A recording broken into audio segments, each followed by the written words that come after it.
ಶ್ರೀನಿವಾಸಪುರ ಪುರಸಭೆಯ ನೂತನ ವಾಣಿಜ್ಯ ಸಂಕೀರ್ಣದಲ್ಲಿ ಅವ್ಯವಸ್ಥೆ, ಸ್ವಚ್ಛತೆ ಕೊರತೆ, ದುರ್ನಾತದಿಂದ ವ್ಯಾಪಾರಸ್ಥರು ಮತ್ತು ಸಾರ್ವಜನಿಕರಿಗೆ ತೊಂದರೆ.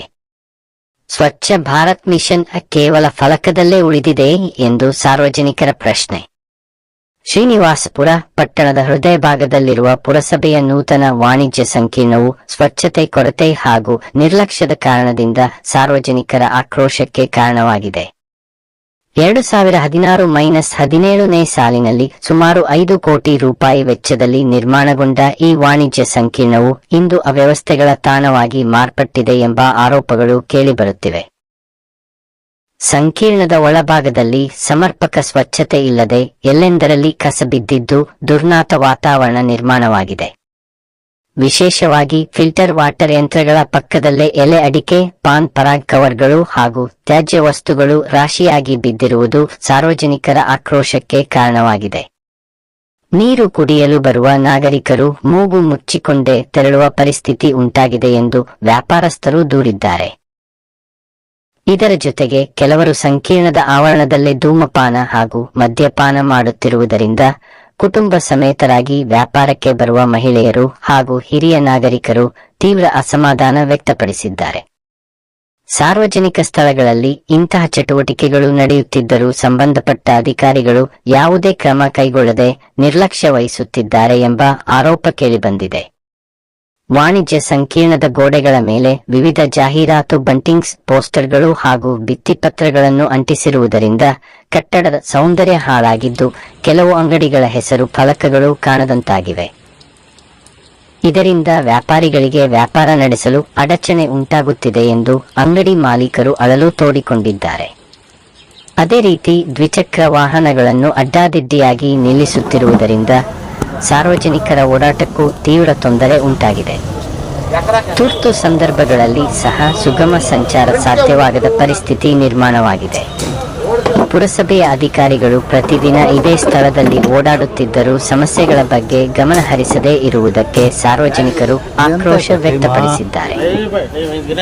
ಈ ಸಮಸ್ಯೆಗಳ ಬಗ್ಗೆ ಅನೇಕ ಬಾರಿ ಪುರಸಭೆ ಅಧಿಕಾರಿಗಳ ಗಮನಕ್ಕೆ ತರಲಾಗಿದ್ದರೂ ಯಾವುದೇ ಶಾಶ್ವತ ಕ್ರಮ ಕೈಗೊಳ್ಳಲಾಗಿಲ್ಲ ಎಂದು ವ್ಯಾಪಾರಸ್ಥರು ಆರೋಪಿಸಿದ್ದಾರೆ. ಕೇಂದ್ರ ಸರ್ಕಾರ ಜಾರಿಗೆ ತಂದಿರುವ ಸ್ವಚ್ಛ ಭಾರತ್ ಮಿಷನ್ ಆ ಯೋಜನೆಯ ಉದ್ದೇಶವೇ ಸ್ವಚ್ಛತೆ ಮತ್ತು ಸಾರ್ವಜನಿಕ ಆರೋಗ್ಯ ರಕ್ಷಣೆಯಾಗಿದ್ದರು.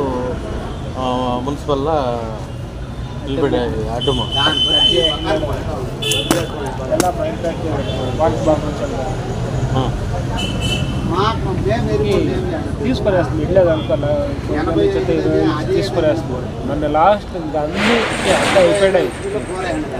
ఈ 2.5 వచ్చాయి కదా, దాని ప్రింట్లు ఇచ్చేదానికి కాలేదని చెప్పి 2 నెలలు నిలిపెట్టింది. గౌతమ్ ప్రింట్లు ఇవ్వాలంటే ఇప్పుడు ప్రింట్లు ఇవ్వాలంటే 15,000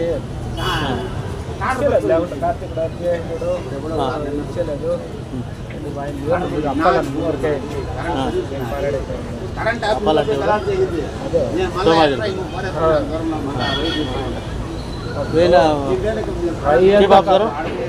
వాడికి కూడా ఇచ్చిన 10,000, వాడికి ఇచ్చిన 10,000 సైడ్కి 1000 రూపాయలు, 7 నెంబర్కి 1000 రూపాయలు, 1500 90 సైడ్లకి చూస్తూ కదా.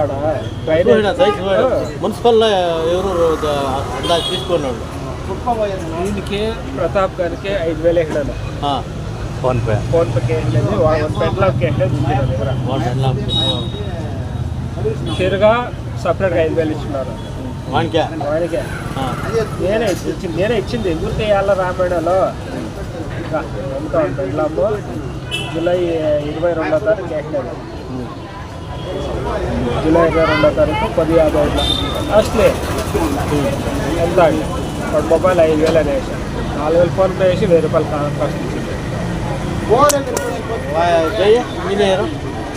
అదే వాడు సీతారాం రెడ్డి కదా, వానికి 15,000. ఒక పేడి నెంబర్కి 1,500, 10 సైడ్లు, 9 సైడ్లు, ఇంకొక సైడ్ మంజునాథ్ లేదు. శివానికి 4,000. శంకర్కి ఇచ్చినట్టు తెలియదు. వీని చేతికి వచ్చింది. ఇట్లా వాళ్ళు ఇట్లా అడుగుతాడారన్న చేస్తున్నాడు. ఈయనకి 5,000 అని లేదు.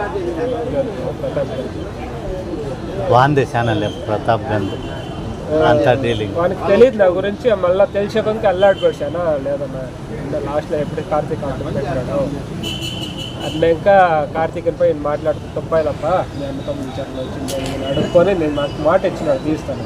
కార్తీక్ ఎవరా? మావాడు ఇప్పుడు మీకు బుల్లెట్లో పర్వాలేదా? తమ్ముడు ఏ పట్ల ఉన్నాడు, మీకు నామాలు పెట్టుకుంటాడు, బుల్లెట్లో పరాడుతూ ఉంటాడు. ఆఫీస్ చాలా తాలూకా ఆఫీస్ మున్సిపల్ ఆఫీసే ఉంటాడు. చిన్నప్పుడు కొడితే చేయించిండే గోడ ఇంకొక ఆయన మన కొట్టేసి అంత ఐడస్టుడే వాళ్ళ దానికి అడ్డం పెట్టినాడు చేయకూడదు వాళ్ళందరికీ గవర్నమెంట్ సంబంధించి